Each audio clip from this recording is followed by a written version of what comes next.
Ok, sí se llega a escuchar, ¿verdad? ¿Me confirma?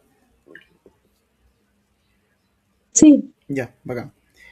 Entonces vamos a hablar sobre problemas a nivel de lo que es la nariz, cavidad nasal, también senos paranasales y laringe.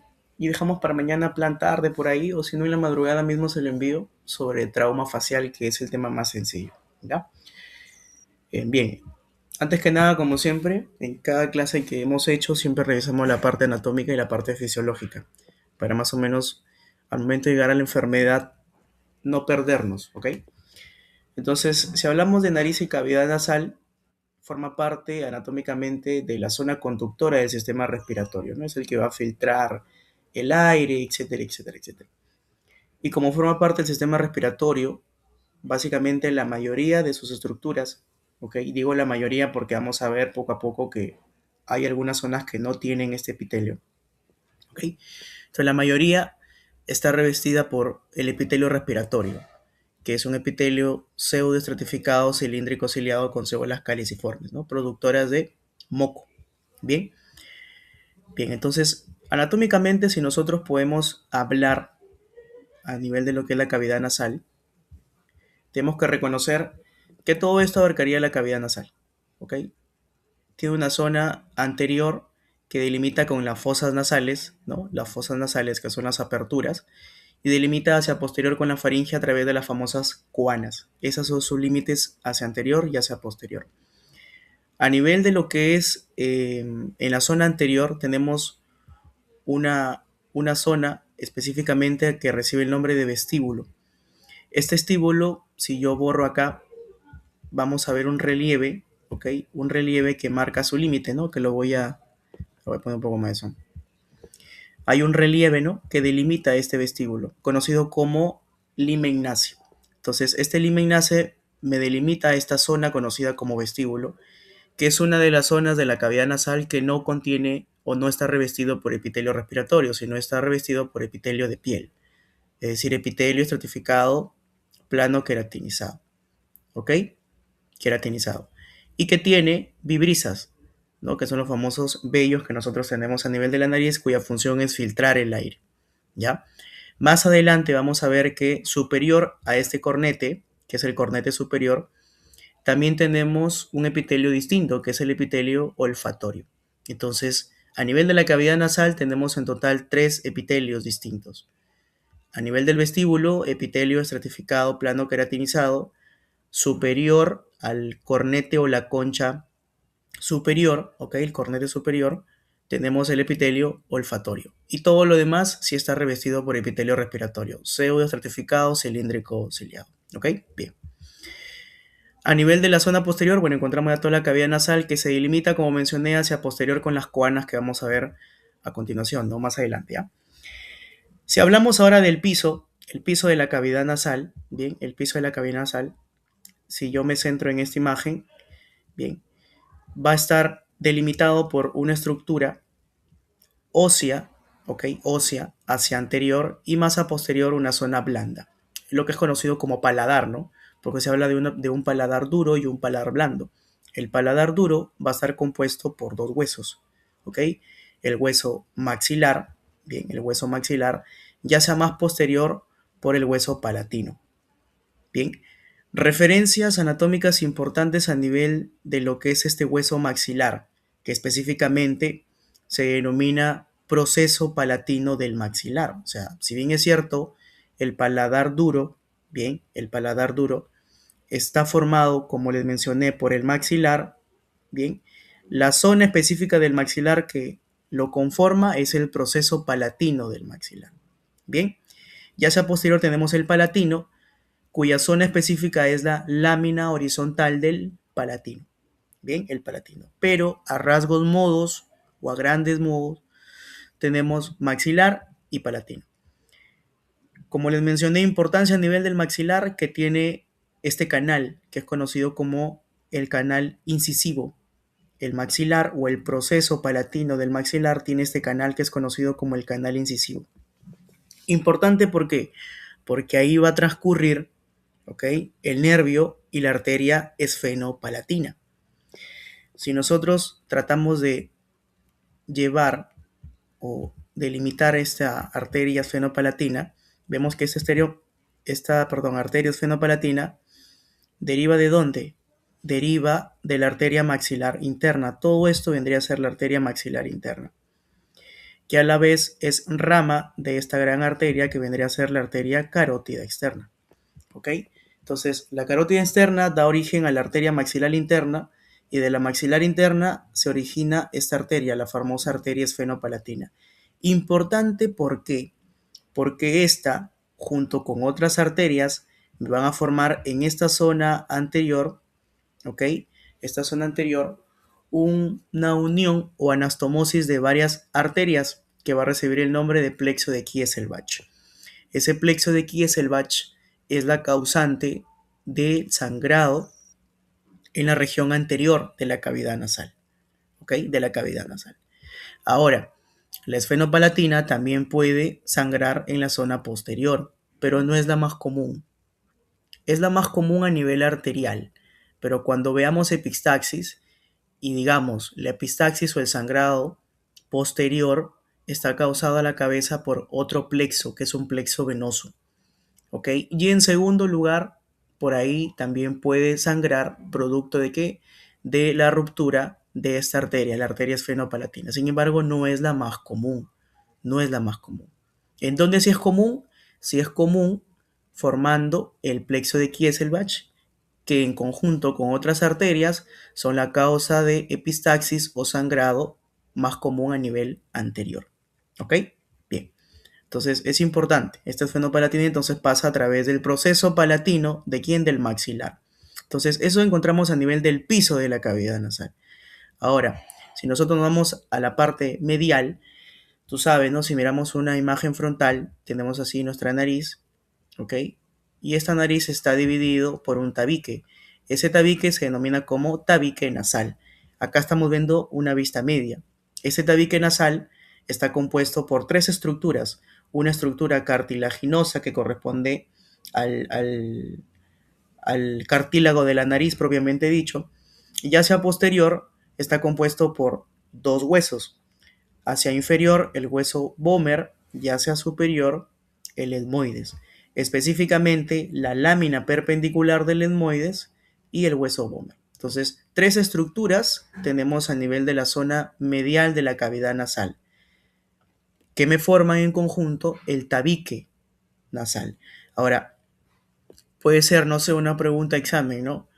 ¿Por qué está conformado el tabique nasal? Entonces ya sabemos, cartílago, lámina perpendicular del etmoides y el vomer.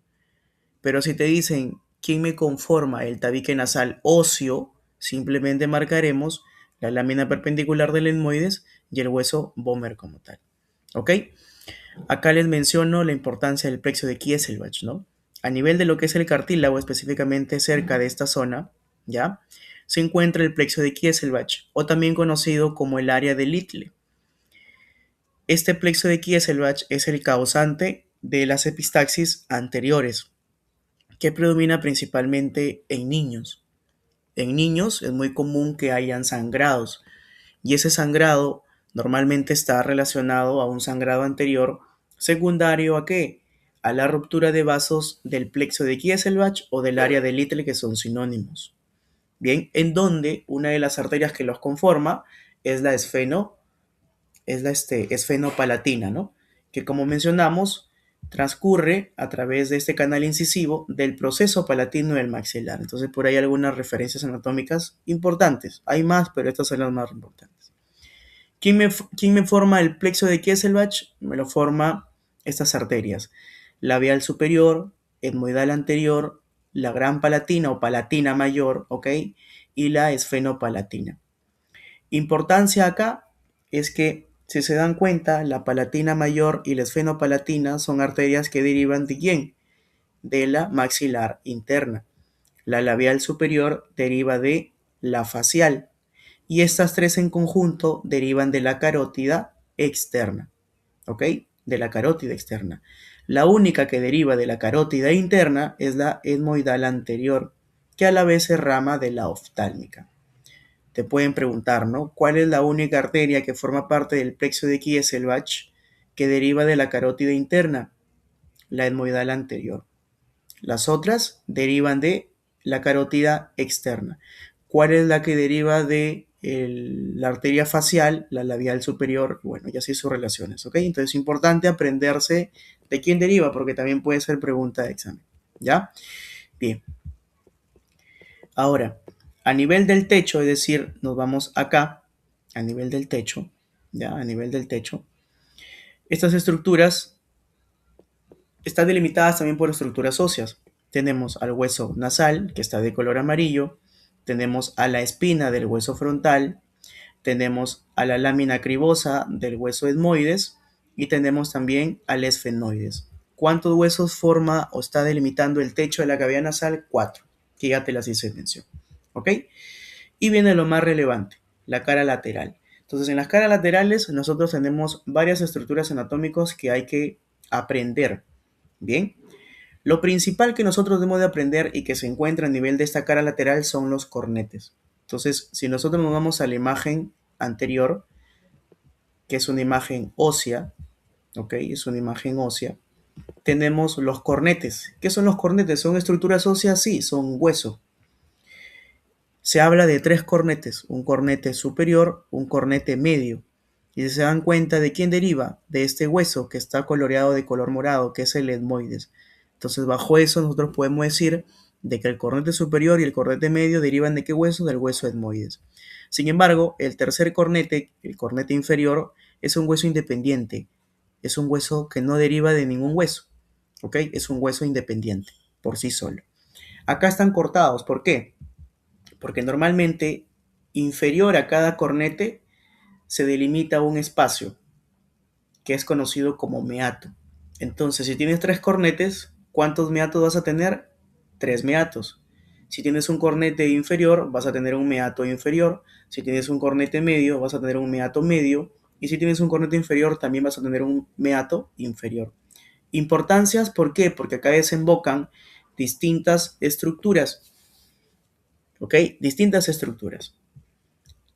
Como le menciono acá, el superior y el inferior derivan de dónde? Derivan del hueso etmoides, ¿ok? Y a nivel del superior, como les mencionaba previamente, se encuentra el epitelio olfatorio, ¿ok? El epitelio olfatorio, ¿ya? El epitelio olfatorio. Acá ha habido un error, lo corrigen. Yo he puesto superior e inferior, pero es superior y medio, ¿ya? Superior y medio. A ver, lo voy a corregir para luego volverles a pasar es superior y medio derivan de etmoides y el inferior es un hueso propio, ¿ok? Pero bueno, creo que quedó clara esa idea. Bien, entonces como mencioné, cada cornete tiene su meato y en este meato van a desembocar diferentes estructuras, entonces vamos a ello. En el meato superior, las estructuras que van a desembocar son las celdillas etmoidales posteriores. ¿Qué son las celdillas etmoidales posteriores? Forman parte de lo que es conocido como el seno paranasal etmoidal. El seno paranasal etmoidal, ¿ok? Se divide en celdillas. Tiene celdillas anteriores, celdillas medias y celdillas posteriores. ¿En dónde desembocan las celdillas solo posteriores del etmoides? A nivel del meato superior. A nivel del meato medio va a desembocar tanto las celdillas etmoidales anteriores y medias, ¿ok? Entonces puede ser pregunta de examen, ¿no? Las etmoidías posteriores desembocan en meato superior, mientras que las anteriores y las medias del etmoides, ¿en dónde desembocan? Desembocan a nivel del meato medio y desembocan en dos estructuras distintas. Si tú te das cuenta, las celdillas etmoidales anteriores desembocan en una estructura conocida como hiato semilunar. Entonces pueden ver esta estructura, es como si se ha formado una luna, ¿verdad? Listo. Eso se conoce como hiato semilunar. Y esta estructura, que es un relieve así como una bolita, se conoce como bulla etmoidal o promontorio etmoidal. Entonces, a nivel del hiato semilunar desembocan las celdillas etmoidales anteriores, mientras que a nivel de esta estructura, que vendría a ser la bulla etmoidal o el promontorio, desembocan las celdillas etmoidales medias. ¿Ok? Entonces, ojo con esas reparaciones anatómicas porque sé que en el segundo examen toma bastante anatomía. Entonces, es importante saber esto, ¿ya? Asimismo, en el meato medio va a desembocar el seno maxilar. El seno maxilar abarca todo este espacio más que nada, pero desemboca a nivel del meato medio. Y el seno frontal también se encuentra desembocando junto con las celdillas etmoidales anteriores a nivel del hiato semilunar. Entonces tienes tres estructuras que desembocan en el meato medio. Etmoides, específicamente sus celdillas anteriores y medias, seno maxilar y el seno frontal. ¿Ok? A nivel del meato inferior, ¿quién desemboca? El conducto naso-lagrimal, ¿no? Es un conducto, bien, que viene desde la parte interna de qué? De los ojos, ¿no? Del conducto naso-lagrimal. ¿Ok? Perfecto. Y el seno esfenoidal, ¿no? Porque tenemos cuatro senos paranasales, como lo vamos a ver más adelante. Hemos descrito el etmoidal, el maxilar, el frontal, pero falta el esfenoidal. El seno esfenoidal no drena en ningún meato. La literatura antigua, te indicaba de que el seno esfenoidal, al igual que las celdillas etmoidales posteriores, desembocaban en el meato superior. Pero la anatomía actual te dice que eso es falso, que realmente la desembocadura o el drenaje del seno esfenoidal, que es este, no ocurre a nivel del meato superior, sino ocurre en un receso conocido como esfenoidmoidal. ¿Por qué esfenoidmoidal? Porque está entre las celdillas etmoidales y el esfenoides. Receso esfenoidal, por encima del cornete superior. Pero igual, consideren las dos. La antigua entonces te dice que el esfenoides desemboca en el meato superior y la actual te dice que desemboca en el receso esfenoidmoidal. Por ahí el doctor está desactualizado y te pone meato superior. Por ejemplo, en el AMIR aún sigue considerando que la desembocadura del seno esfenoidal es a nivel del meato superior. Pero el actual te dice que no, que desemboca en el receso esfenoidal que se encuentra por encima del cornete superior. ¿Ok? Bien. Entonces, esas reparaciones anatómicas importantísimas que hay que tener en cuenta. Como les mencionaba, hacia atrás, la cavidad nasal delimita con la faringe, específicamente la primera porción de la faringe. ¿Cuál era? La nasofaringe, ¿verdad? La nasofaringe. Y delimita por unas estructuras conocidas como coanas, que son la abertura posterior que se comunica con la nasofaringe, como les mencioné. ¿Cuáles son sus límites? A nivel superior está delimitado por el hueso esfenoides, al igual que en su porción lateral también está delimitado por el hueso esfenoides, pero no solamente por el hueso esfenoides, sino también por el palatino, pero esta vez ya no por la lámina horizontal, ¿ok? La lámina horizontal del palatino. A nivel inferior está delimitado por el palatino, su lámina horizontal, ¿ok? Su lámina horizontal. Ya a nivel medial por el pómer. Entonces, ¿cuáles son los límites? También por ahí pueden ser preguntados. A nivel superior, el esfenoides. A nivel lateral, tanto el esfenoides como el palatino, pero a nivel de su lámina vertical, ¿no? Vertical. A nivel inferior, también el hueso palatino, pero a través de su lámina horizontal. Ya a nivel del medio, esto vendría a ser ¿qué cosa? El tabique nasal, ¿no? Pero a la parte ósea. ¿Quién te forma la zona más posterior de la cavidad, perdón, del tabique nasal óseo? El vómer. Entonces, el hueso vómer es el que te está delimitando la relación o el límite medio, ¿ok? El vómer. Entonces, eso es la delimitación de lo que vendría a ser las coanas como tal. Si hablamos un poco de irrigación, la irrigación principal realizada por la cavidad nasal en un 90% es por la carótida externa, ¿ok? A través de sus ramas, la arteria facial y la arteria maxilar interna. ¿Ok? Entonces, arriba, como mencionábamos, el plexo de Kieselbach, tenemos, ¿no? La labial superior que deriva de la facial y la palatina mayor y la esfenopalatina que derivan de la maxilar interna. Y estas dos, hablo de la facial y de la maxilar interna, derivan a la vez de ¿qué? De la carótida externa y representan en conjunto el 90%. Dentro de ellas, a resaltar siempre la esfenopalatina, que es la causante de sangrado posterior anterior, sí, pero recuerda, no es la más común, es la segunda más común. La esfenopalatina sí en conjunto con otras arterias forman el plexo de Kieselbach y son la causante principal de qué? Del sangrado anterior. ¿Ok? Entonces esas cositas es importante también que lo denoten, ¿ya? Mientras que la carótida interna simplemente genera una irrigación total del 10%. ¿A través de qué arteria? A través de la oftálmica. Y de esta oftálmica da origen a la etmoidal anterior y la posterior, que también forman parte del plexo de Kieselbach. ¿Ok? Del plexo de Kieselbach. Bien, acá denoto, ¿no? El sangrado posterior puede ser arterial o puede ser venoso. ¿Cuál es más común? La venosa. ¿Generado por qué? Por el plexo de Woodruff. Este plexo de Woodruff es un plexo venoso que principalmente se rompe ¿en quién? En adultos mayores hipertensos. Entonces te pone un caso en donde hay sangrado y hace referencia a un paciente de 70 años hipertenso o diagnosticado con hipertensión, piensa en que el sangrado se debe a una ruptura de qué plexo, del plexo de Woodruff, y por lo tanto estamos frente a un sangrado o a una epistaxis posterior. Sin embargo, si te viene un niño con sangrado, piensa que el origen es anterior, cuya causa principal es el plexo de Kieselbach. ¿Ok? Ahora, si es un sangrado posterior, como te mencioné, piensa la cabeza en un plexo de Woodruff, pero siempre también tienes que tener como diagnóstico diferencial la ruptura de la arteria esfenopalatina.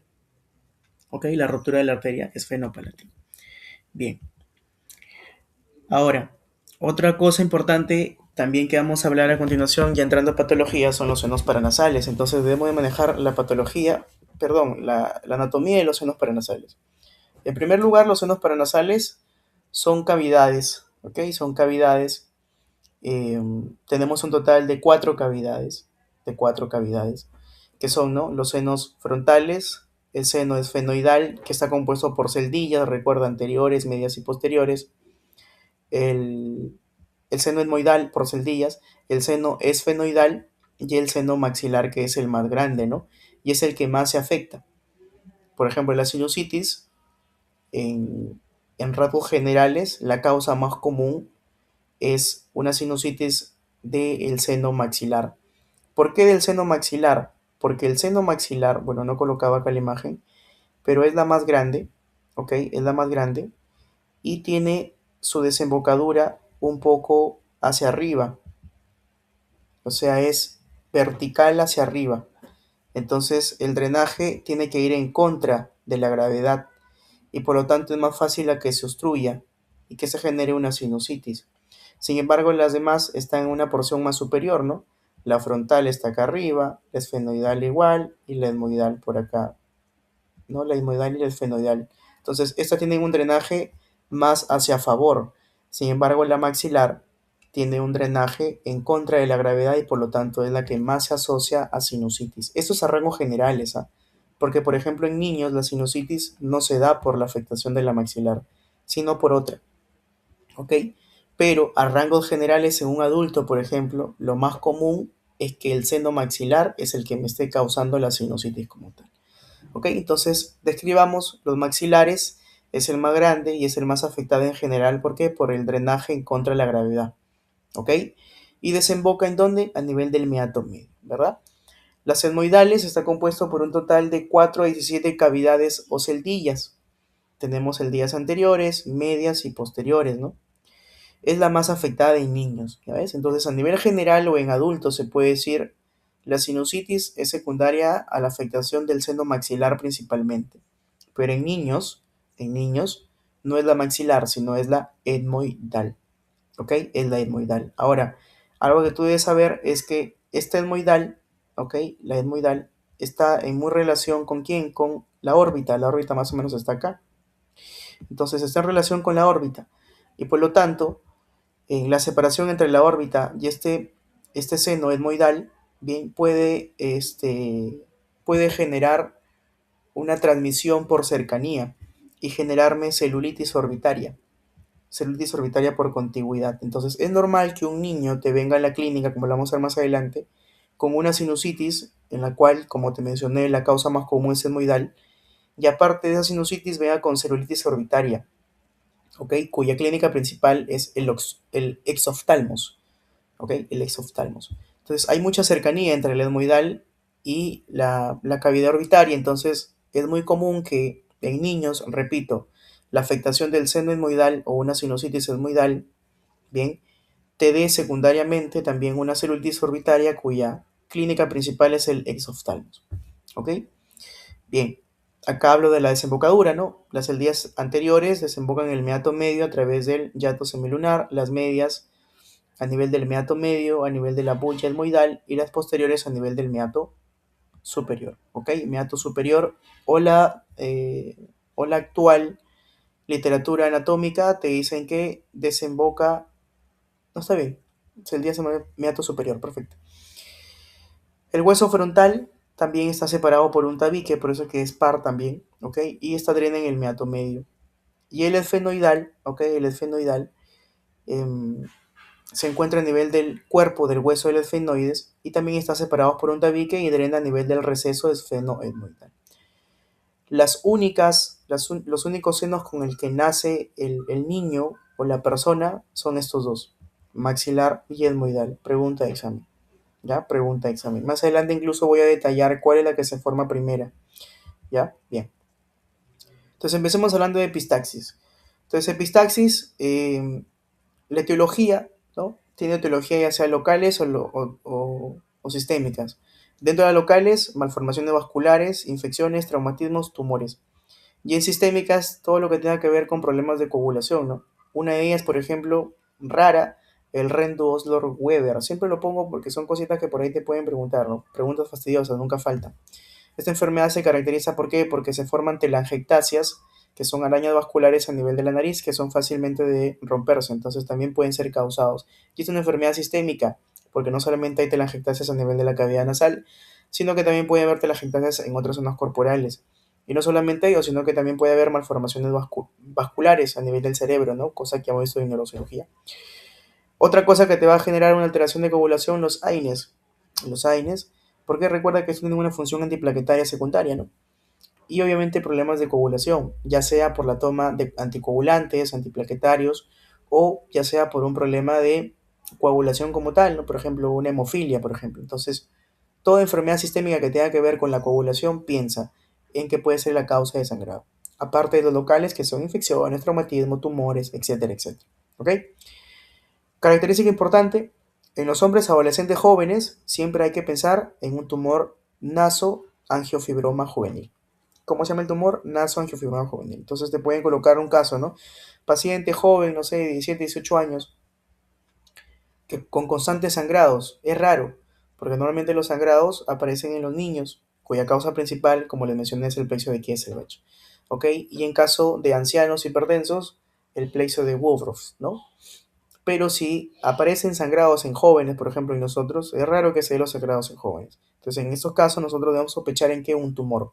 ¿Qué tumor? El nasoangiofibroma juvenil. ¿Ok? Entonces, si dividimos a las epistasis o los sangrados según localización, tenemos el anterior, que representa el 90%, principalmente prevalente en niños, cuya causa es la ruptura del plexo de Kieselbach, o también conocido como área de Listley. Mientras que a nivel posterior simplemente equivale al 10%, pero es muy mortal, cuya causa principal es el plexo de Woodruff, ¿no? Asociado a ancianos mayores y hipertensos. Recuerda que en la posterior también puedes sospechar de qué? De la ruptura de la arteria esfenopalatina, ¿ya? Del esfenopalatina. Tratamiento. Entonces, el tratamiento, lo primero que se hace es tratar de buscar la causa, tratar de buscar de dónde, la localización del sangrado. Entonces, para ello, tengo que dar vasoconstrictores y hacer una rinoscopía anterior. Luego de haber localizado de dónde proviene el sangrado, de haber definido si es anterior, si es posterior, ¿ok? Tenemos que hacer una secuencia de 5 pasos.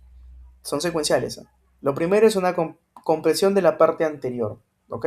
De la parte anterior y la parte inferior de la nariz durante 3 a 5 minutos, ¿no? El doctor enfatizaba en que se hacía en la parte inferior porque recuerda, si yo me voy acá a mi nariz, tenemos que la parte superior es hueso nasal, mientras que lo demás vendría a ser cartílago. Entonces, si yo presiono en esta zona inferior, obviamente voy a generar recién la hemostasis.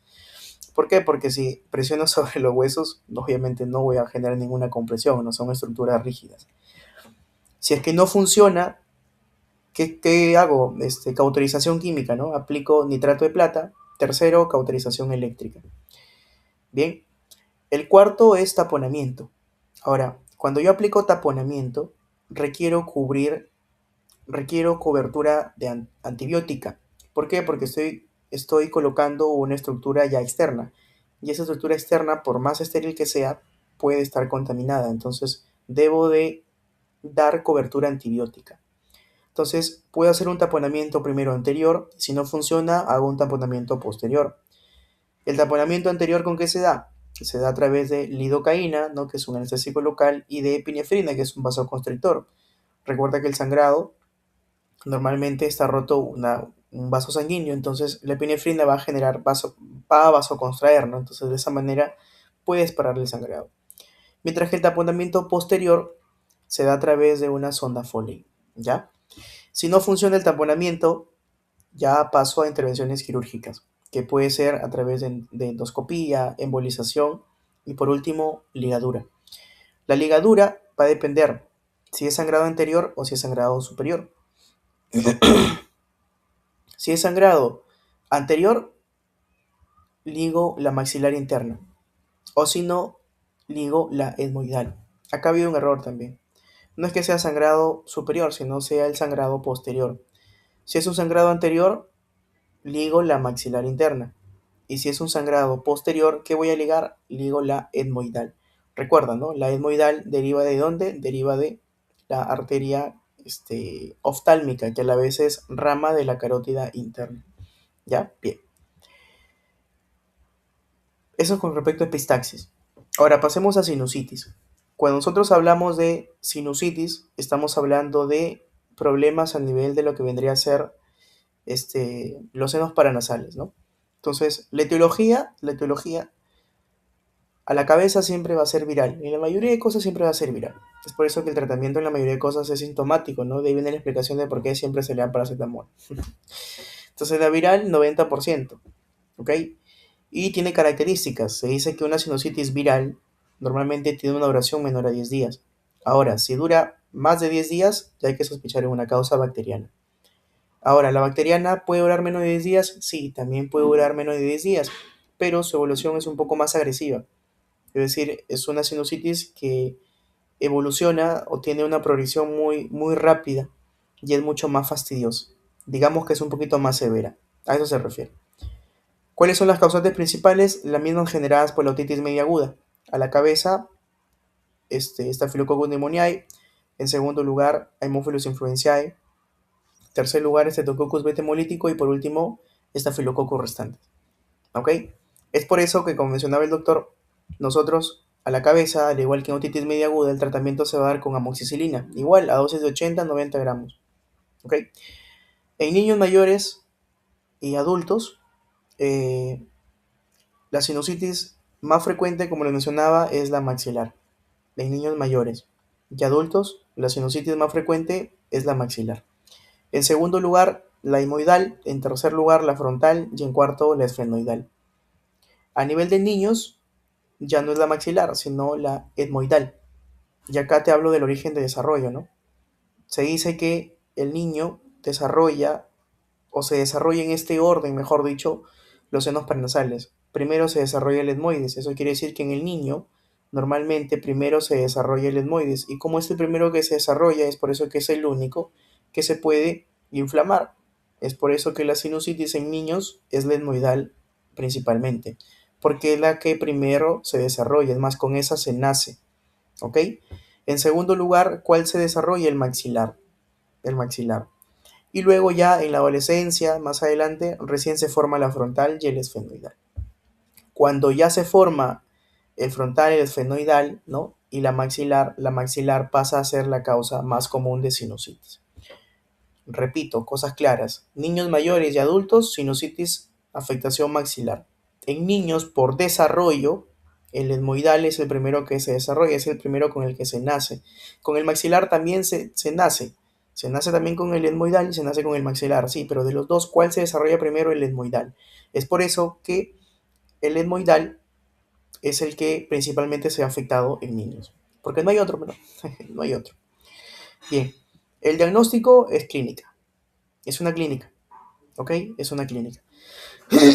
Ahora, la clínica crónica hace referencia a una clínica que dura más de 12 semanas. O sea, ¿a qué me refiero esto? La sinusitis puede dividirse en aguda, subaguda y crónica. ¿ok? Aguda, subaguda y crónica. Bien, y en cada etapa tiene signos distintos. Entonces yo he empezado primero describiendo la clínica crónica. ¿Cuándo se considera sinusitis crónica? Cuando dura mayor de 12 semanas. ¿Y cuál es el signo principal o eje principal? La rinorrea purulenta. Rinorrea purulenta. Ya esto se le va a asociar ¿qué cosa? Obstrucción nasal, dolor facial o sensación de opresión. ¿Ok? Ahora, eso sí es crónica. Si es aguda, va a presentar lo mismo, pero se le va a agregar otras cosas.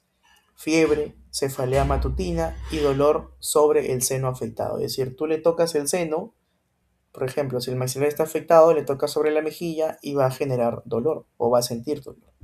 ¿Cuándo se considera aguda? Cuando dura menos de 4 semanas. Entonces la clínica se resume en rinorrea purulenta asociada a obstrucción nasal, dolor facial. Si es crónica y si es aguda, agrégale fiebre, cefalea y el dolor a nivel del seno. ¿Ok? Imágenes solamente van a ser útiles cuando se sospecha, es decir, no está cierto, no tiene una clínica certera para tú decir tiene sinusitis, o cuando tiene una sinusitis mayor de 12 semanas. ¿Cuál es la imagen que se recomienda? La tomografía computarizada. ¿Ok? La tomografía computarizada. Si hablamos de complicaciones de sinusitis, tenemos dos complicaciones principales. La primera, la celulitis orbitaria. Como les mencionaba hace un momento, la celulitis orbitaria es una complicación dado frecuentemente en niños. Recuerden, niños, la sinusitis es, ¿por qué? Por afectación del etmoidal. Y por cercanía te va a generar una migración que te va a conllevar a una celulitis orbitaria. Cuya clínica principal, ¿cuál es? Exoftalmos. Entonces, te viene un niño con exoftalmos. ¿Cuál va a ser la causa principal? Celulitis orbitaria. Celulitis orbitaria es la causa más común de exoftalmos en niños. Ya a la vez tú debes sospechar de que si tiene exoftalmos, ¿ok? O sea, sospechas, perdón, de la celulitis orbitaria por el exoftalmos que presenta, ya a la vez debes sospechar por ahí de que probablemente ese niño tiene sinusitis etmoidal. Y ese es el desencadenante de todo. Entonces, una secuencia. Sinusitis etmoidal te genera celulitis orbitaria y la celulitis orbitaria te genera exoftalmos. ¿Ya? Bien. Y la otra complicación es la meningitis. Y la meningitis está asociada principalmente por la sinusitis dado a nivel del esfenoides. ¿Por qué a nivel del esfenoides, Aaron? Y en segundo lugar, el etmoidal posterior. ¿Por qué? Porque si tú revisas acá anatómicamente, el esfenoides, mira, tiene a la estructura conocida como silla de montar. ¿Acá quién está? Acá está la hipófisis, ¿no? Entonces tiene más cercanía con el cerebro. Por lo tanto, es la que por cercanía te puede afectar el cerebro y por lo tanto generarte una meningitis. ¿Cuál es el segundo? Por cercanía también las celdillas posteriores del etmoides, pues, ¿no? Las celdillas posteriores que también tienen cercanía. ¿Ok? Y así, entonces es lógica o relación anatómica más que nada. Igual ahí le dejo el orden, ¿no? Esfenoides a la cabeza siempre. Siempre te van a preguntar el más común, chicos, entonces aprendan el más común. Les dejo por ahí el orden, pero siempre aprendan el más común. Difícilmente en un examen te van a decir, no, ¿cuál es el segundo más común? Ya sería una pregunta bien cagona, ¿no? Pero siempre te preguntan el más común. Entonces, el más común asociado a meningitis es esfenoides. El más común asociado a celulitis orbitaria, el etmoidal, principalmente en niños, cuya clínica es exoftalmos. Perfecto. Listo.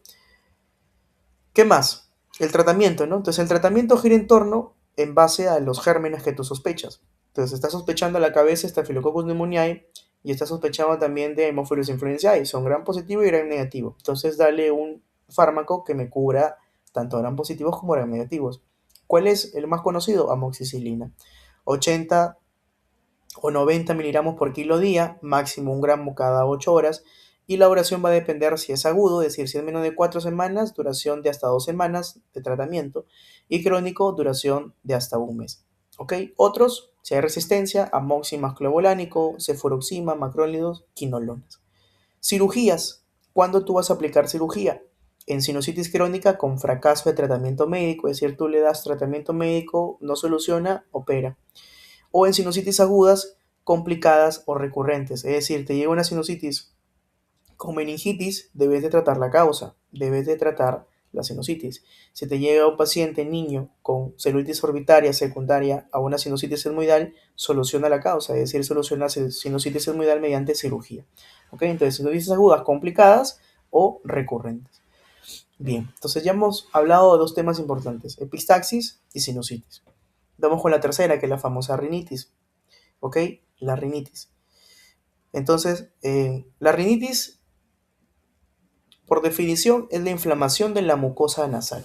Recuerda, la mucosa nasal, en la mayoría de estructuras, está tapizada por epitelio, epitelio pseudoestratificado, cilíndrico ciliado, con mucosas, perdón, con células caliciformes, ¿verdad? Epitelio respiratorio. A excepción del vestíbulo, que tiene un epitelio estratificado, plano queratinizado, y a excepción de la parte superior de la concha o del cornete superior, en donde se encuentra el epitelio olfatorio, ¿ok? Entonces, estas rinitis pueden ser agudas o pueden ser crónicas. Las agudas, la más común es la aguda inespecífica, ¿ok? Es la aguda inespecífica. O también conocido como se me olvidó el nombre. ¿Dónde está? La más conocida como catarro o resfrío común, ¿no? O sea, es la clásica de que por cambio de clima te da catarro, resfrío, ya, esa es una rinitis, ¿ok? Que recibe el nombre de aguda inespecífica. Entonces, dentro de las agudas, la más común, la aguda inespecífica es la primera. Luego tenemos la alérgica, luego tenemos la eosinofílica no alérgica, la vasomotora. Y dentro de las crónicas, destacan tres: la causada por medicamentos, la crónica hipertrófica y la crónica atrófica. Si nosotros empezamos a hablar de la alérgica, ¿ok? Que es la que mayor información hay, no es la más común, pero es la más estudiada. La alérgica está mediada ¿por qué? Por respuesta a inmunoglobulina E. Eso hace referencia a la hipersensibilidad tipo 1, pregunta examen. El diagnóstico recién se da a partir de los 6 años y consta de una triada. ¿Por qué? Porque necesita clínica, necesita examen físico y se necesita exámenes auxiliares para confirmarlo. Entonces, dentro de la clínica hay signos de atopía. Por ejemplo, la línea de Denny-Morgan es un signo. ¿Qué más? Obviamente la clínica va a aparecer ante la exposición de un alérgeno. Puede ser polvo, puede ser, no sé, el pelo del gato, etcétera, etcétera. Y esta clínica o producto de la exposición al alérgeno se desencadena una respuesta hipersensibilidad tipo 1 y mediada por inmunoglobulina E y te va a generar obstrucción nasal, congestión y prurito. Prurito es fundamental. En la alérgica va a haber prurito, ¿ok? Un prurito que está a nivel de la nariz y un prurito que está también a nivel de los ojos, ¿ok? Prurito oculonasal. A nivel del examen físico, también otro diferencial es que vas a ver el cornete inferior pálido o violáceo. Pálido o violáceo. ¿Y cómo lo confirmas? A través de estudios. Existen tres estudios para tú confirmar. El más fidedigno es el prick test. El prick test es que se te va a aplicar a través de vía parenteral, ¿ok? El alérgeno al cual se sospecha. Entonces se selecciona una gran cantidad de alérgenos y se aplica vía subcutánea, ya sea a nivel de epidermis o ya sea a nivel de dermis, para desembocar la formación de un abón, que debe de venir más de 3 milímetros para que sea positivo. ¿Ok? Se recomienda hacerlo en la epidermis porque en la epidermis no hay vasos sanguíneos. Si tú lo aplicas en la dermis, como hay vasos sanguíneos, puedes desencadenar un shock anafiláctico. Entonces no es lo ideal, por lo tanto, el prick test se aplica principalmente en la epidermis. Y es positivo cuando se forma un abón mayor de 3 milímetros. Pregunta examen también. ¿Ok? Luego tenemos otras, claro, el famoso panel de alérgico. Entonces, también se puede plantear el panel alérgico. Y por último, la citología muconasal. En esta citología, ¿qué va a predominar? La presencia de eosinófilos. La presencia de eosinófilos. ¿Ok? La clasificación puede ser según su duración o puede ser según su gravedad. Duración, ¿ok? Se puede clasificar en intermitente y en persistente. ¿A qué se refiere en intermitente? Que en un mes o que en 4 semanas el paciente haya tenido síntomas de alergia, ¿ok? Que duraron mínimo 4 días. O sea, ponte, ¿no? Estamos en la segunda semana de diciembre. En la primera semana apareció un cuadro de alergia que duró 4 días. En esta segunda semana igual duró 4 días. Ahí ya tienes dos eventos, ¿ok? Dos eventos. Y se dieron de manera intermitente, o sea, duró 4 días y luego después de 2 a 3 días desapareció. Esos eventos así transcurren de manera intermitente con esta duración mínima de 4 días y ocurre dentro de un mes. Eso se considera como rinitis alérgica intermitente. Y la persistente, obviamente, es aquella rinitis cuyo cuadro no para, ¿no? No cesa. Y la gravedad va a depender de la afectación que genera la rinitis. Entonces ahí tenemos criterios o ítems: alteración del sueño, alteración del ocio, alteración del trabajo y síntomas incómodos. Y se puede clasificar en leve, moderado y grave. Moderado, 3 ítems, es decir, es un paciente que no puede dormir bien por la rinitis, o es un paciente que la rinitis no lo deja desenvolverse bien en el trabajo y siente síntomas incómodos, obstrucción nasal, yo qué sé. Y si a estos 3 ítems le agregas que también hay una alteración a nivel de ocio, o sea, al realizar una actividad, no sé, de deporte, también genera la rinitis, no lo deja en paz, entonces grave, 4 ítems. Y el tratamiento gira en torno a este cuadrito, ¿no? Que está bacán. Entonces puede ser intermitente leve, intermitente moderada severa, persistente leve y persistente moderada severa. ¿Ok? Lo importante que tú debes saber es que el intermitente leve, a la cabeza, ¿tú vas a tratar con qué? Lo vas a tratar con antihistamínicos no sedantes, es decir, loratadina, desloratadina, ¿no? Etcétera, etcétera. Bien, si es intermitente, moderada, severa hacia arriba, ya el tratamiento a la cabeza ya no van a ser los antihistamínicos, sino que la primera elección son los corticoides intranasales. ¿Cuáles son los corticoides intranasales? Metametasona, budesonida. Entonces, repito, un paciente clasificado como intermitente leve, una rinitis intermitente y leve, a la cabeza voy a utilizar antihistamínicos. Sin embargo, a partir de un intermitente moderado hacia arriba, hacia el persistente moderado severo, a la cabeza ya no van a ser los antihistamínicos, sino va a ser corticoides intranasales, metametasona, budesonida. En caso de que falle el tratamiento, o sea, al paciente se le ha dado corticoides intranasales en combinación con antihistamínicos si quieres, y no funciona, no corrige, inmunoterapia. Entonces, la inmunoterapia se le inyecta el alérgeno, por ejemplo, se diagnostica de que, no sé, Angélica, la china, es alérgico al polvo. Entonces, se le selecciona el alérgeno y se le administra vía endovenosa.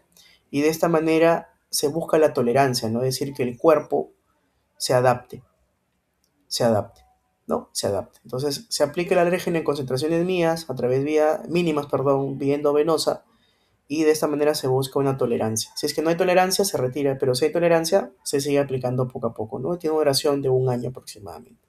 Entonces te llega un paciente intermitente, leve, repito, antihistamínicos, fusionado con otras, claro, tienes que evitarle el alérgeno, tienes que evitar el irritante, ¿no?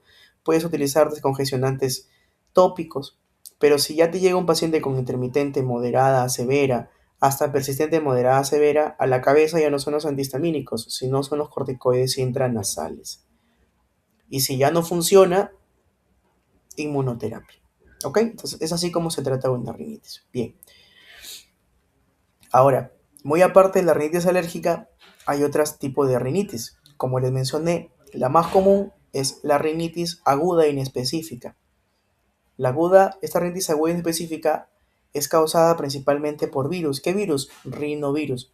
Y como menciono acá, es la más frecuente de todas las rinitis agudas, porque recuerda que también hay crónicas. Entonces, las rinitis agudas crónicas, la más frecuente, repito, es la aguda inespecífica, que es causada por rinovirus. También es conocido como catarro o resfrío común, o también es conocido como rinofaringitis aguda. Esta rinitis aguda inespecífica, ¿ok?, se encuentra a la vez dentro de un grupo que es conocido como las rinitis infecciosas, que pueden ser ya sea por virus o pueden ser ya sea por bacterias.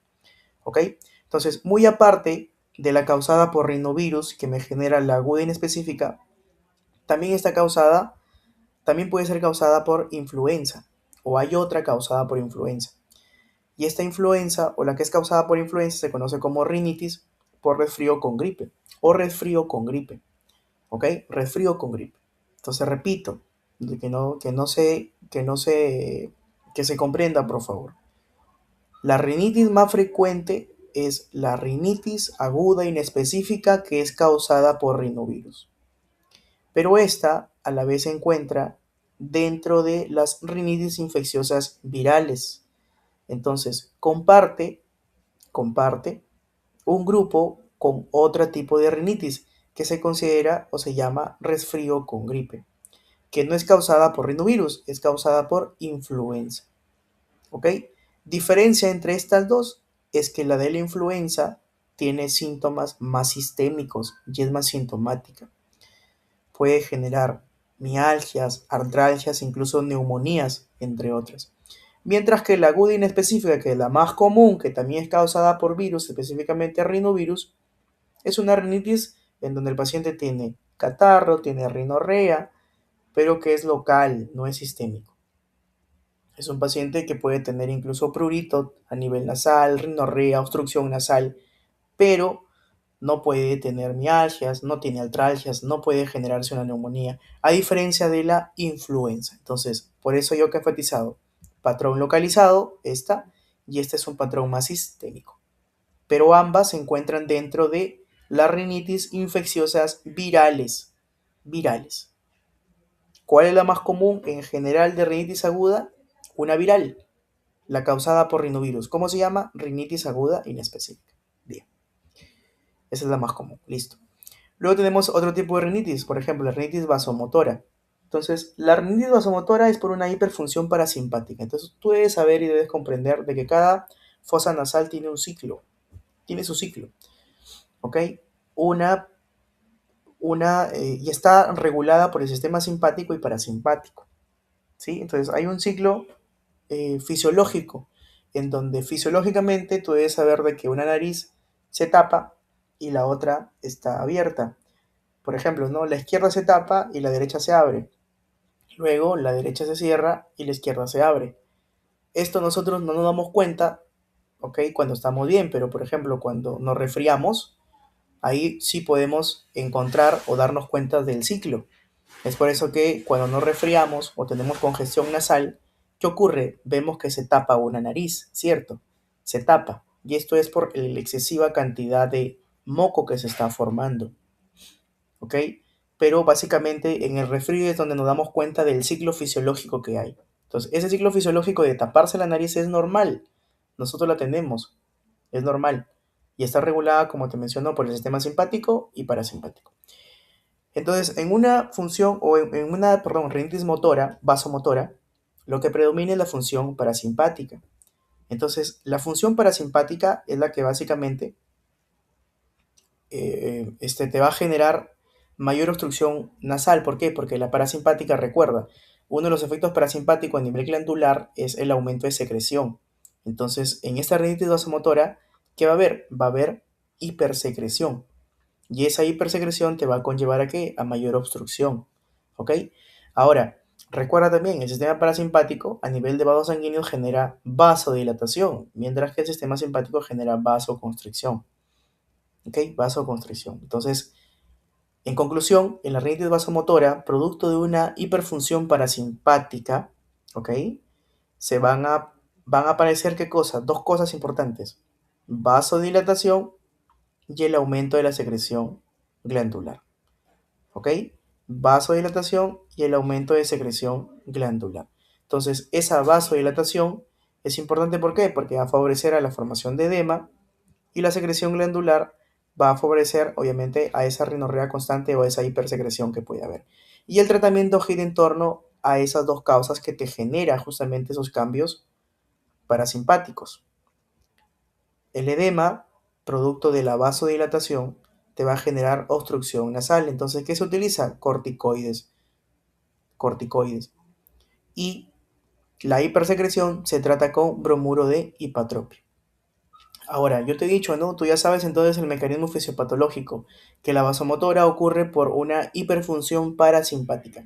Pero ¿quién te puede desencadenar una hiperfunción parasimpática? Varias causas. A la cabeza, cambios bruscos de temperatura. Esta rinitis vasomotora está dada principalmente en aquellas personas que, por ejemplo, hacen un deporte y se van a la refrigeradora y la abren. Ese cambio brusco de temperatura puede generar una hiperfunción parasimpática, que va a conllevar al aumento de secreción y a edema secundaria a una vasodilatación de la cavidad nasal. ¿Ok? ¿En quién más? Alteraciones hormonales, el uso de anticonceptivos, mujeres y algunos fármacos como la reserpina. ¿Por qué? Porque la reserpina también estimula el sistema parasimpático. ¿Ok? Algo característico es que, si te das cuenta, tiene, digamos, o sea, la mayoría de rinitis va a tener una clínica muy similar. Entonces, siempre se le va a pedir cuadros. siempre se le va a pedir, pero en exámenes auxiliares. Entonces, la característica de esta rinitis vasomotora es que como es una respuesta parasimpática mediada por sistema nervioso autónomo, no es mediada por alérgenos, entonces no hay quien me lo desencadene, o mejor dicho, no hay un alérgeno específico que me lo desencadene, polvo, lo que tú quieras. Por lo tanto, tú le vas a sacar, sospechando de una rinitis alérgica, le vas a sacar estudios alérgicos y vas a encontrar estudios alérgicos negativos. Es por eso que yo he enfatizado acá de negrita dos hallazgos importantes. La rinitis vasomotora se caracteriza por una hiperfunción parasimpática que te va a generar ¿qué cosa? Hipersecreción y edema, secundario a una vasodilatación. ¿Asociado a qué? A estudios alérgicos negativos. Clínica similar alérgica, pero matutina y paroxística. Eso también es otro diferencial. Repito, la clínica va a ser muy similar alérgica. Obstrucción, hipersecreción, ¿no? Ahí hablamos de la rinorrea, estornudos, por ahí picor también incluso. Aunque picor no, picor más sí predomina en alérgica, pero los demás síntomas son muy sugestivos de alérgica. Entonces tú le pides estudios de alérgico y va a salir negativa. Y otro diferencial importante es la evolución. Normalmente esta rinitis aparece en las mañanas, matutina, y es paroxística, es decir, se da de inicio brusco. Se da de inicio brusco, ¿ok? Es un inicio brusco como tal. Se opera así en casos resistentes. ¿Y qué se hace? Recuerda, como es una respuesta parasimpática, el nervio vago es el que estimula la respuesta parasimpática. Específicamente a nivel de la cavidad nasal existe una rama del nervio vago que es el nervio vidiano y es este nervio vidiano el cual estimula la respuesta parasimpática. Entonces, como sabes que es una respuesta parasimpática y el paciente no responde a corticoides ni a bromuro de hipatropio, ¿qué tienes que hacer? Tienes que cortar la respuesta parasimpática. ¿Y cómo la cortas? Cortándome o quitándome, eso conocido como neurectomía, ¿de quién? Del nervio parasimpático. ¿Cuál es el nervio parasimpático a nivel de la cavidad nasal? El nervio vidiano. ¿Rama de qué? Del vago. ¿Ok? Bien. Entonces, ahí se explica la vasomotora. Entonces, repito, vasomotora, hiperfunción parasimpática. ¿Ok? Acuérdate, aumento de secreción que va a generar obstrucción nasal y edema secundaria a una vasodilatación también generada por efecto parasimpático. Y se trata justamente de eso, ¿no? La hipersecreción con bromuro de hipatropio y se trata de la obstrucción nasal con corticoides. ¿Ok? Y si no se soluciona, quito el nervio parasimpático que rama el nervio vago, conocido como nervio vidiano. Listo. Otro tipo de rinitis, la eosinofílica no alérgica. Entonces, al igual que la rinitis alérgica, su clínica es similar. Entonces, acá yo concluyo que todas las rinitis tienen una clínica muy similar a la rinitis alérgica.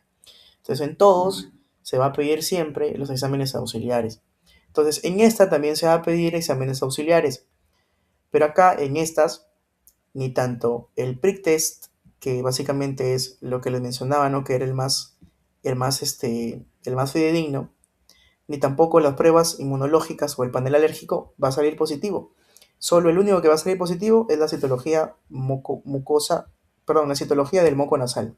Entonces, a este paciente se le van a pedir los exámenes auxiliares y vamos a ver que solamente va a salir positivo la citología del moco nasal, en donde se van a encontrar eosinófilos elevados, ¿no? Un porcentaje del 20%.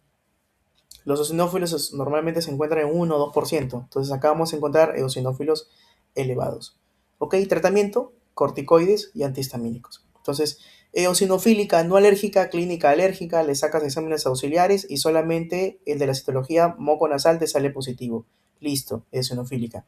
Mientras que la vasomotora le saca los tres y no te sale ninguno. Entonces ahí ya voy inclinándome sobre una vasomotora. ¿Okay? Entonces tienen que aprender también a usar esos flujos. Porque en el primer examen vinieron casos. Entonces hagan su flujo, chicos. Recuerda, te dan clínica de rinitis, todo es común. Piensa en rinitis alérgica. ¿Qué le vas a hacer? Exámenes auxiliares. Si te salen negativos, ya estoy pensando en una vasomotora. Si te sale solamente positivo en la citología del moco, pienso en una eosinofílica no alérgica. Listo. De esa manera, ¿ok? Bien, entonces esas son las agudas, las que yo sé que van a preguntar en el examen. A la par, yo también he considerado estudiar las crónicas, ¿ok? Entonces es importante. Dentro de las rinitis crónicas, medicamentosos, o sea, hay fármacos que te pueden estimular una rinitis, vasoconstrictores, anticonceptivos, la aspirina, beta bloqueantes. ¿Por qué? Porque estos te van a generar un efecto rebote. ¿Cuál es el efecto rebote? Va a generar vasodilatación. Y si genera vasodilatación, ya vimos que una vasodilatación te va a conllevar a un edema. ¿ok? Entonces va a haber edema y ese edema va a obstruir las fosas nasales. Entonces, como te obstruyen las fosas nasales, el tratamiento o la clínica va a ser la obstrucción nasal. Entonces, en un paciente con rinitis crónica, la única clínica o la clínica que va a predominar es la obstrucción principalmente, ¿ok? La obstrucción. Secundaria a un edema. Entonces, tú vas a analizar, ¿no?, tu cavidad nasal y vas a encontrar edema de la cavidad nasal, cornetes edematizados, etcétera, etcétera. ¿Ok? Bien.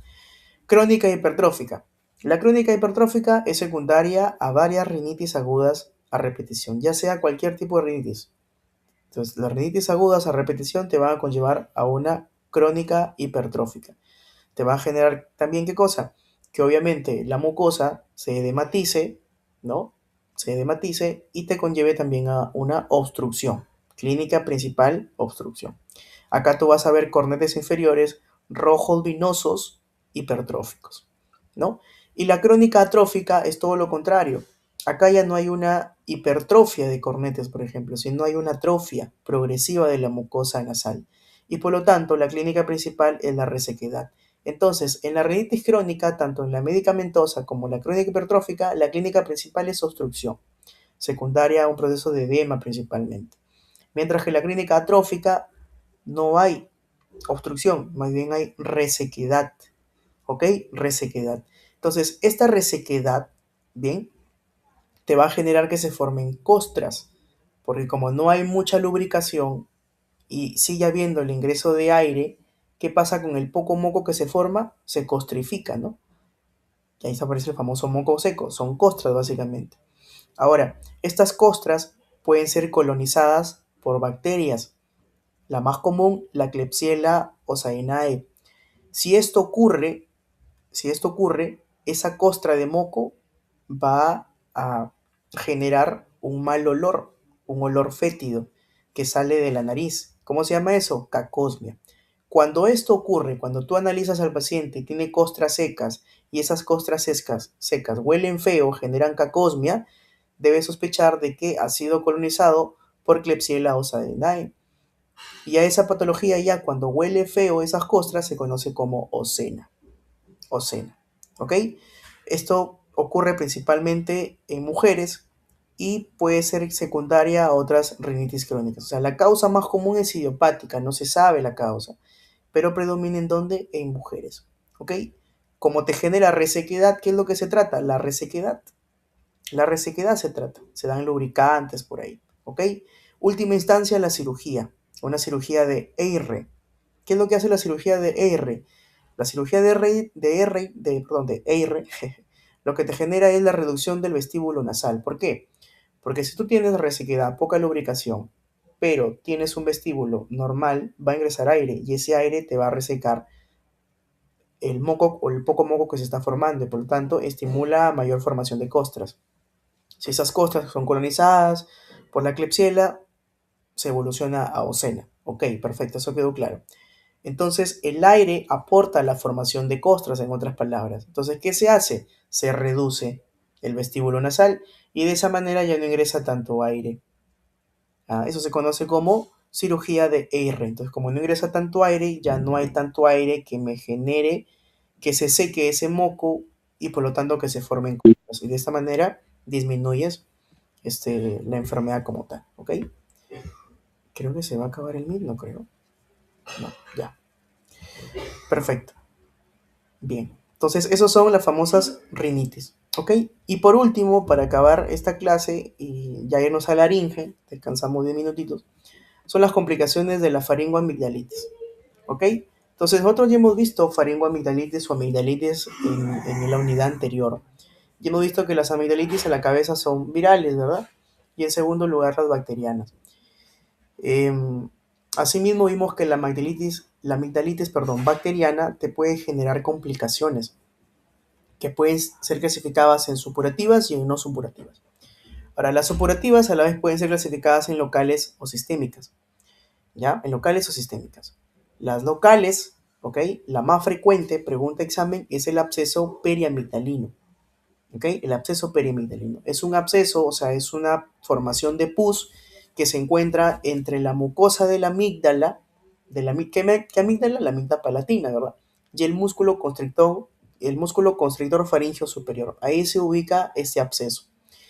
¿Cuál es la clínica? Trismus, úvula desviada hacia el lado sano, odinofagia unilateral y voz gangosa. El tratamiento a la cabeza, punción, aspiración. Se punza y se aspira el pus, o en todo caso, se corta y se drena, se saca. Otras complicaciones locales, el absceso parafaringio y el retrofaringio que predomina principalmente en niños. Pero siempre te van a preguntar de la más común, la local más común, supurativa, absceso periamigdalino y toda la clínica que tú debes saber.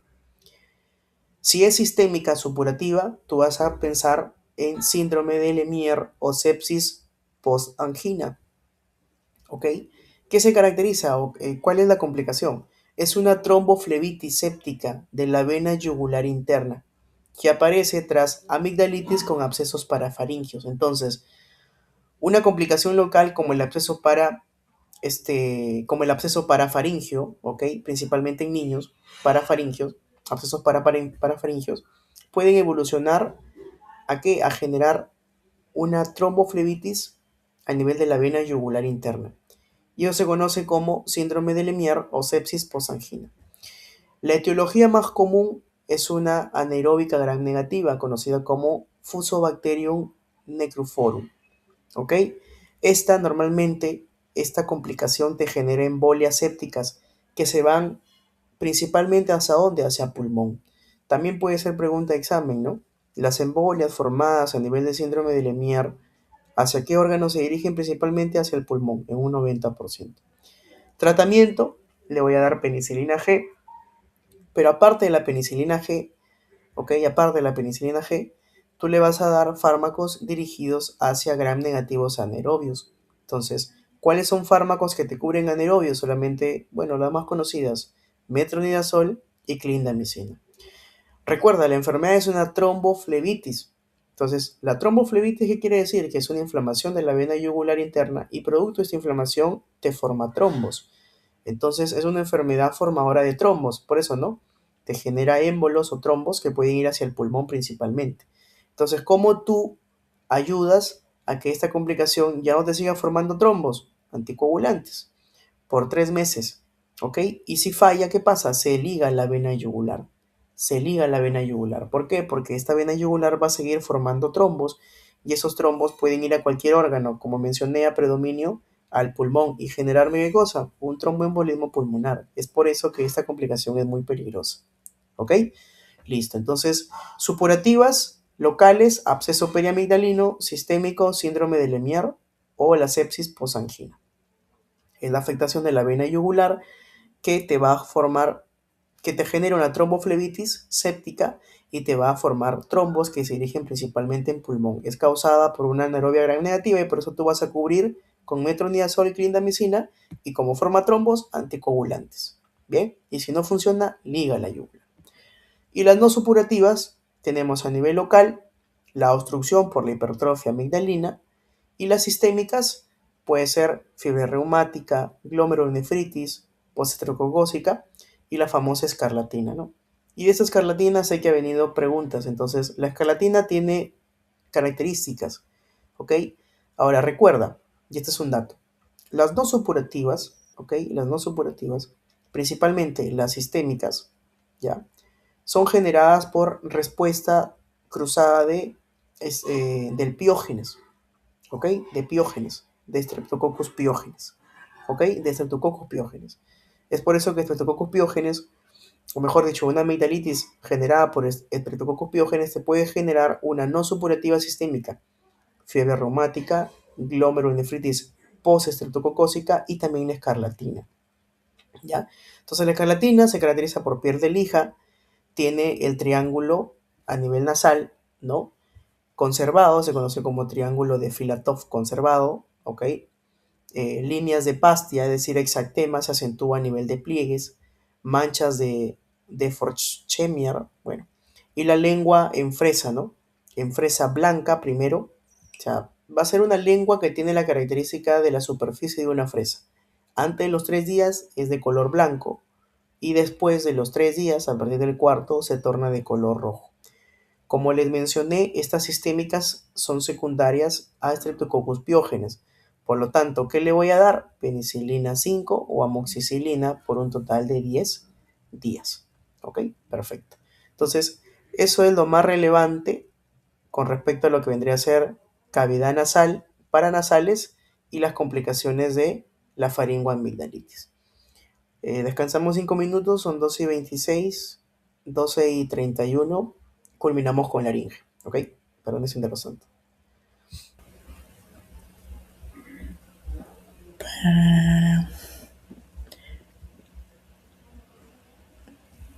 Listo chicos, con eso cerramos. Vamos con laringe. Laringe más cortita. Bien, entonces a nivel de laringe igual, ¿no? Reparaciones anatómicas que he visto en banquitos por ahí. El primer rango que les pasé hay varias preguntas, ¿no? Sobre laringe, entonces he considerado las cosas más relevantes, la verdad. Entonces, a nivel de laringe es una estructura cartilaginosa, muscular cartilaginosa, que se encuentra por debajo del hueso hioides, ¿no? Y que está formado, como mencioné, por cartílagos y músculos.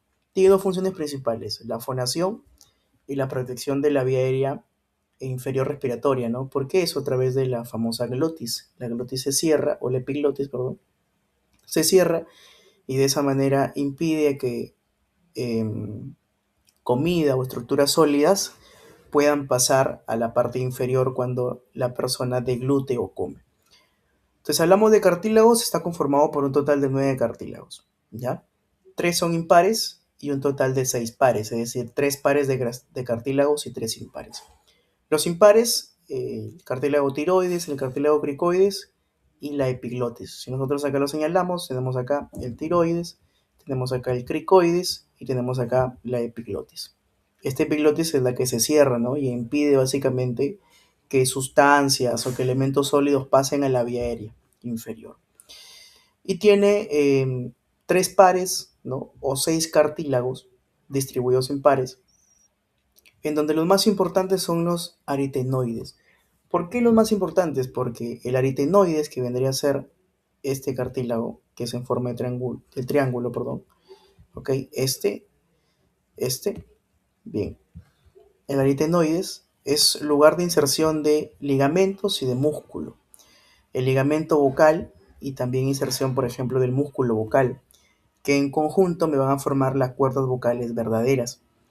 Pero también es inserción del ligamento vestibular, que me va a formar la cuerda vocal falsa, ¿ya?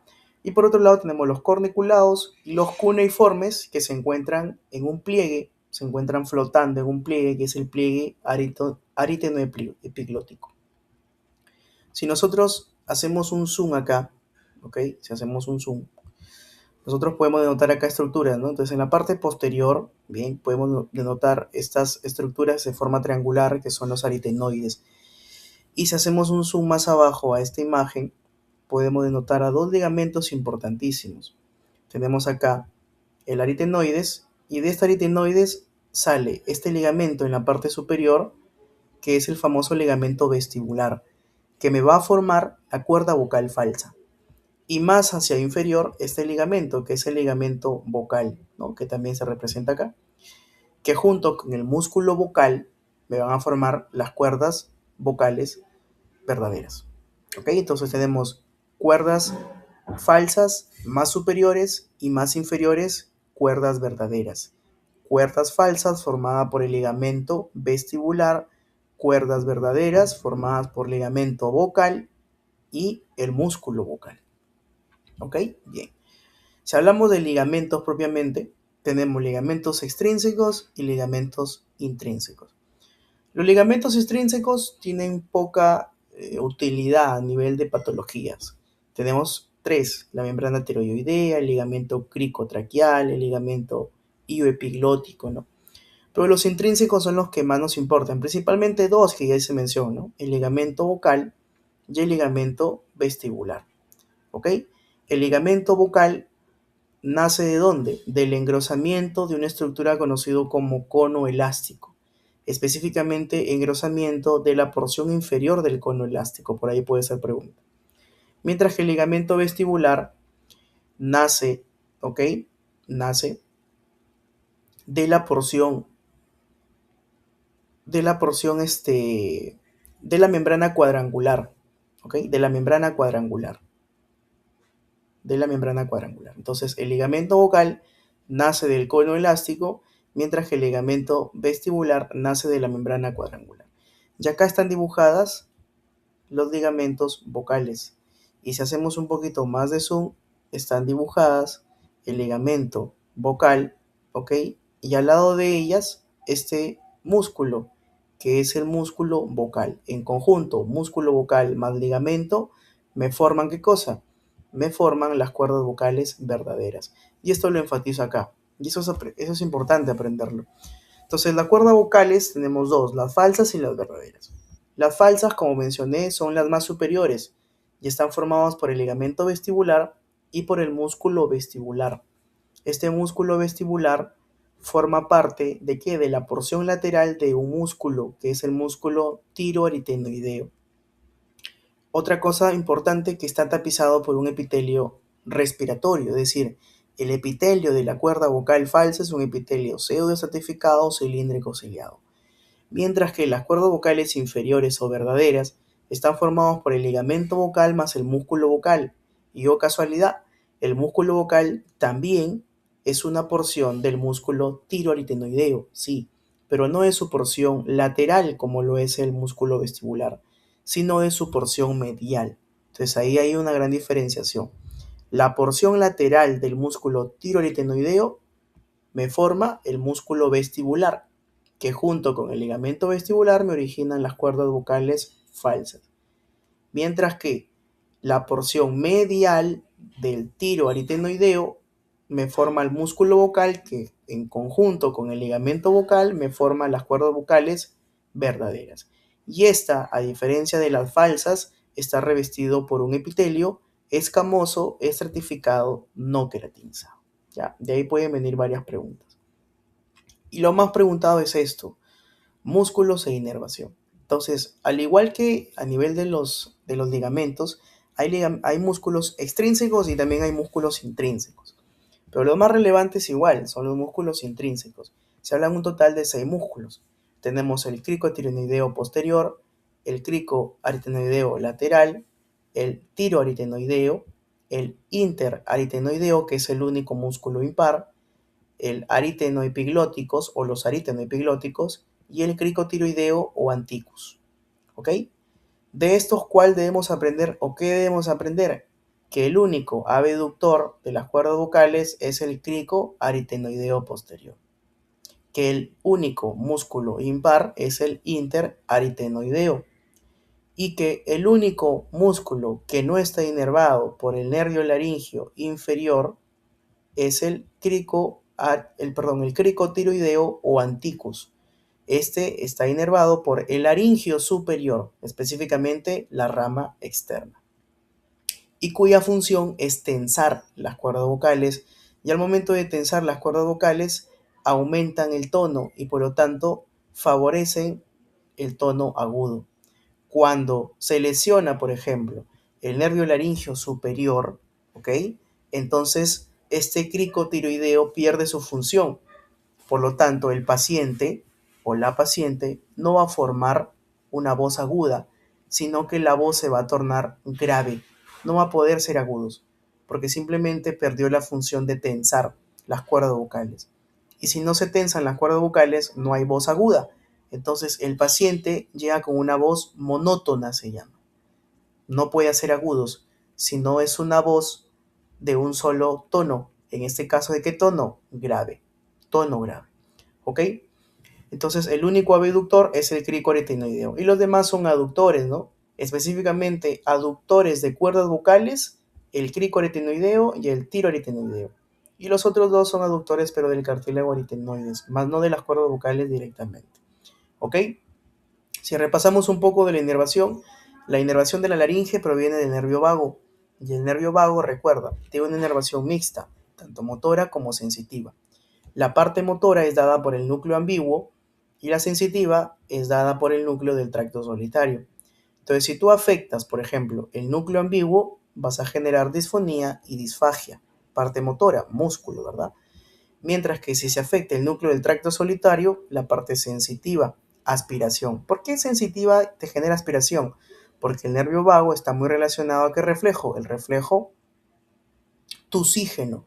Y el reflejo tusígeno es justamente para evitar a que estructuras sólidas ingresen hacia dónde, hacia la cavidad inferior, respiratoria también. Pues que uno tose, cuando se ahoga, ¿qué hace? Tose y elimina. Si tú afectas el núcleo del tracto solitario, no hay reflejo tusígeno, entonces el sólido va a pasar al tracto inferior respiratorio. Y eso se conoce como aspiración, ¿no? Aspiración, que puede llegar hacia el pulmón y te genera una neumonía aspirativa. ¿Ok? Bien. Específicamente la inervación de la laringe está dada por ramas del nervio vago. ¿Cuáles son las ramas del nervio vago que me inervan a la laringe? El nervio o los nervios laringios, porque son nervio laringio derecho y nervio laringio izquierdo. ¿Ok? Ya a la vez, estos nervios laringios se dividen en superior e inferior. ¿Ya? Pero básicamente, a ver, claro, el nervio laringio superior y el nervio laringio superior. Nervio laringio superior y nervio laringio inferior. ¿Ya? Entonces, el nervio laringio superior tiene dos ramas. Una rama interna que es sensitiva y una rama externa que es motora.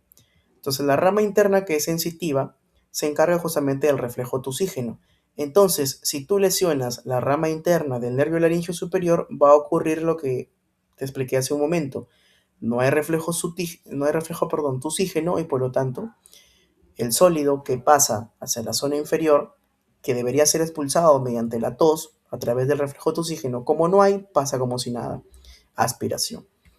Pero si se afecta la parte externa, que es la parte motora, que se encarga de el músculo cricotiroideo, lo que te explicaba, si se afecta el músculo cricotiroideo, tú vas a tener una voz monótona.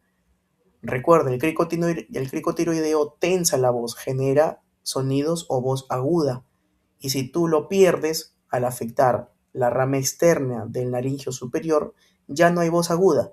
El paciente te va a llegar con voz grave, ¿no? Una mujer hablando, no sé, no quiero imitar para no hacerlo reír, con voz grave, ¿no?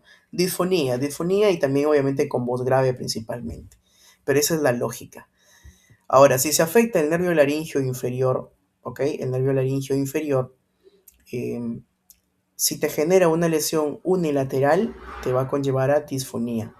Pero si se lesionan los dos nervios laringios inferiores, ya sea derecho o izquierdo, ¿ok? Derecho o izquierdo, te va a generar una disnea inspiratoria por compromiso de abductor. ¿Por qué? Porque recuerda, el nervio laringio inferior básicamente te inerva a todos los músculos, entre ellos al abductor.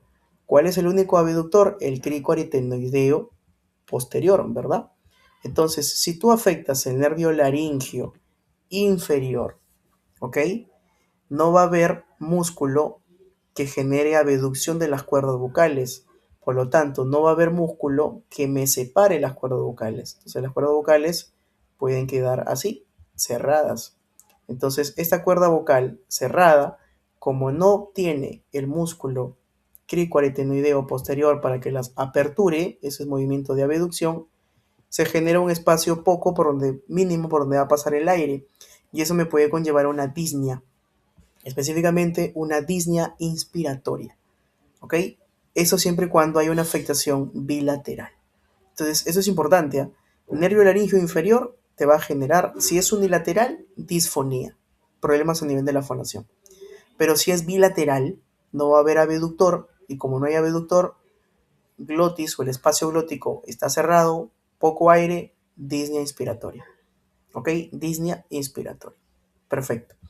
Hay que también recordar que este nervio laringio inferior, a nivel derecho, rodea la subclavia y a nivel izquierdo rodea al callado aórtico. Y también se conoce como recurrente. ¿Ok? Este nervio laringio recurrente pasa por detrás de la tiroides también y puede lesionarse ante una cirugía de tiroides. Y si se lesiona ante una cirugía de tiroides puede generar una parálisis vocal, ¿no? O sea, parálisis de las cuerdas vocales, tipo periférica, que es la parálisis vocal o de cuerdas vocales más común. Entonces, si te dicen, ¿no? ¿Cuál es la causa más común de parálisis vocal? Es de tipo periférica. Bien, y la causa más común de justamente esta parálisis vocal tipo periférica, ¿cuál es? Es la cirugía por tiroides al lesionar ¿a qué nervio? Al nervio laringio inferior o recurrente. ¿Ok? Entonces, esto lo resumo acá, ¿no? La causa más frecuente de parálisis vocal es la periférica, especialmente tras una cirugía de tiroides. ¿Por qué? Porque en la cirugía de tiroides se puede lesionar el nervio laringio inferior o recurrente. Entonces de ahí se pueden generar varias preguntas, chicos, también. Listo. Entonces hablemos ahora sí de patologías. Entonces, en la laringe vamos a ver patologías infecciosas, patologías tumorales y patologías congénitas y por último el cáncer de laringe. Entonces, en patología infecciosa, acá he puesto larín, pero es laringitis, ¿no? La laringitis. Tenemos una laringitis aguda, básicamente, ¿no? Para borrar acá. Entonces, en patología infecciosa, lo más común, la laringitis aguda, ¿ok? Pero por otro lado, también vamos a tener la epiglotitis. Pero empecemos hablando primero de la laringitis aguda. La laringitis aguda, la viral, es la causa más frecuente tanto en adultos como en niños. Y en niños la causa más frecuente es la parainfluenza. Entonces, te viene un paciente niño con laringitis aguda, piensa en un virus, específicamente ¿cuál? Parainfluenza. Ahora, esta laringitis aguda, si es que es por encima de la glotis, ok, perdón, por debajo de la glotis, conocido como laringitis glotosubglótica, ok, glotosubglótica, la causa más frecuente, es la causa más frecuente, perdón, de disnea laringe en niños. Disnea laringe en niños, ok, disnea laringe en niños. Repito, la laringitis aguda tanto en niños como en adultos causa más común viral. En niños se sabe cuál es el virus más común. ¿Cuál es el virus más común? Para influenza. Listo. Ahora, si esta laringitis se da a nivel de la glotis o por debajo de la glotis, conocido como glotosubglótica, ¿ok? Glotosubglótica, va a desarrollar una disnea, que es considerada entonces la disnea laringea más común en niños. Entonces te llega un niño con disnea laringea, ¿ok? Tú vas a pensar en qué? En una laringitis glotosubglótica, en resumen, ¿ok? Bien, la otra patología infecciosa a nivel de la laringe es la epiglotitis, es decir, es la infección de la epiglotis, de un cartílago, del epiglotis, ¿ok? Esta es una enfermedad mortal en pediatría. Es causada por una bacteria, Haemophilus influenzae tipo B, y se caracteriza por generar fiebre, disfagia o dinofagia. ¿Cómo se trata? Con cefalosporina de tercera generación como la ceftriaxona asociada a corticoides. Bien, patología tumoral, y de acá se van a pedir varias preguntas, vamos a ver. Entonces, dentro de la patología tumoral tenemos a los nódulos bucales. Es una lesión funcional, o sea, básicamente la clínica se va a basar en qué? En disfonía. Te va a llegar un paciente con disfonía, así de simple, funcional, ¿verdad?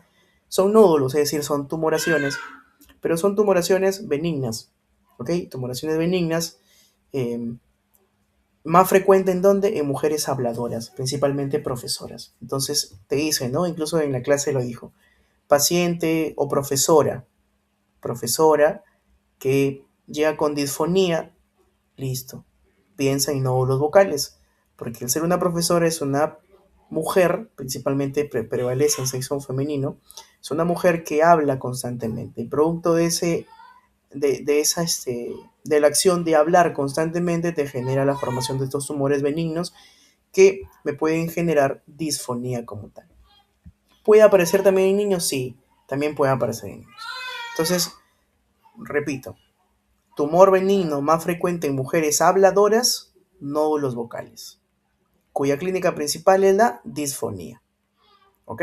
¿Tú qué vas a ver? Vas a ver nódulos en la porción anterior, ¿ok? En el tercio anterior de las cuerdas vocales y de manera bilateral. Es una afectación bilateral. ¿Ok? ¿Cuál es el tratamiento? El tratamiento es siempre terapia foniátrica o rehabilitación foniátrica. Si no resuelve con la rehabilitación foniátrica, recién haces una microcirugía. Pero el tratamiento es la foniatría. ¿Ok? La foniatría. Listo. Entonces, tumor más frecuente en mujeres habladoras que te llegan con disfonía, piensa en nódulos vocales. Tratamiento, rehabilitación foniátrica. Ahora, tumor más frecuente en niños, ya no en mujeres, sino en niños, el papiloma laringio. Está asociado a causa viral, específicamente el virus del papiloma humano 6 y 11. Esta te va a generar un papiloma de aspecto de coliflor. Este aspecto de coliflor te hace referencia ya que es un papiloma laringio. Es de mal pronóstico principalmente en niños. ¿Por qué es de mal pronóstico en niños? Porque normalmente cura, pero luego vuelve a aparecer, cura y vuelve a aparecer. Se conoce como recidiva o recidivante. Y porque puede hacer metástasis. ¿Hacia dónde? Hacia tráquea y bronquios. Y transformarse en un problema ya obstructivo. Entonces en niños es de mal pronóstico, en adultos no, solo en niños. Tratamiento, extracción y también podemos optar por vacunación con BPH. Entonces, tumor benigno más común en mujeres habladoras que te llega con disfonía, nódulos vocales. Tumor benigno en niños, tumor más frecuente en niños, papiloma laringio, causada por virus BPH 6 y 11. Característica clínica, aspecto de coliflor. Edema de Reinke, principalmente en pacientes fumadores. Entonces te llega un paciente, principalmente, te llega un paciente fumador, ¿ok? Fumador, piensa en el edema de Reinke. El edema de Reinke o el espacio de Reinke es una estructura a nivel de las cuerdas vocales verdaderas que se encuentra entre el epitelio y el ligamento vocal. O sea, si tú haces un corte histológico, más o menos, supongamos que esta es la cuerda vocal, una cuerda vocal verdadera y otra cuerda vocal verdadera. Entonces, esta cuerda vocal verdadera tiene epitelio, tiene ligamento, ¿ok? Tiene ligamento y atrás tiene músculo, ¿ok? Músculo. Entonces tienes el epitelio, tienes el ligamento vocal y al lado del ligamento vocal tiene el músculo, ¿cierto? Entonces, entre el epitelio y el ligamento vocal, ahí se encuentra el espacio de Reinke. Entonces, este espacio en pacientes fumadores genera un estado inflamatorio y se edematiza. Se edematiza esta zona. Se edematiza. Eso se conoce como edema de Reinke. ¿Ok? Y es un edema que ocurre a nivel de ambas cuerdas vocales. Es decir, es un edema que ocurre en ambas. ¿Ok? En ambas cuerdas vocales. O sea, se edematizan los dos espacios de Reinke de ambas. ¿Cuál es el tratamiento? Eliminar tóxicos, obviamente dejar de fumar, ¿no? Higiene bucal y la famosa decorticación. ¿Qué es la decorticación? Tienes que extraer todo el edema. Resección del edema. ¿Ok? Bien. Entonces repito, ¿ah? Tumor más benigno en mujeres habladoras que te llegan con disfonía, nódulos vocales. Tumor más frecuente en niños asociado a BPH, aspecto de coliflor, papiloma laringio. Paciente fumador, piensa en edema de Reinke. Y por último, bueno, no por último, sino tenemos otro, el pólipo de cuerda vocal. Son las lesiones benignas más frecuentes, pero en hombres, principalmente asociados también a tabaco. Y no solamente a tabaco, sino también alcohol. ¿Ok? También alcohol.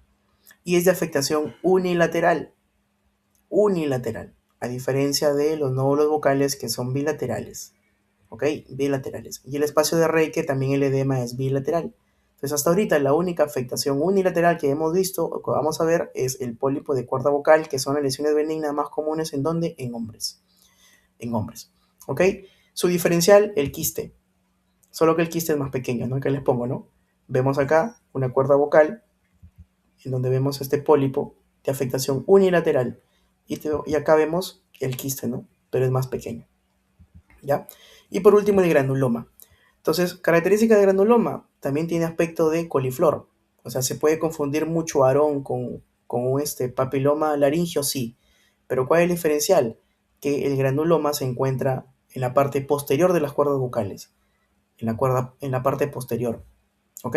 Y es causada normalmente por intubaciones prolongadas. O sea, es un paciente que se somete a cirugía y es intubado.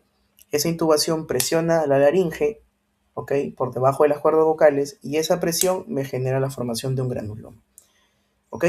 Entonces un granuloma puede ser confundido simplemente con la imagen, ¿por quién? Por un papiloma laringio. Pero el diferencial es que el granuloma está por detrás o más posterior a las cuerdas vocales. Y otro diferencial es el antecedente. Paciente intubado, listo, granuloma, no vas a ponerle papiloma laringio, ¿no?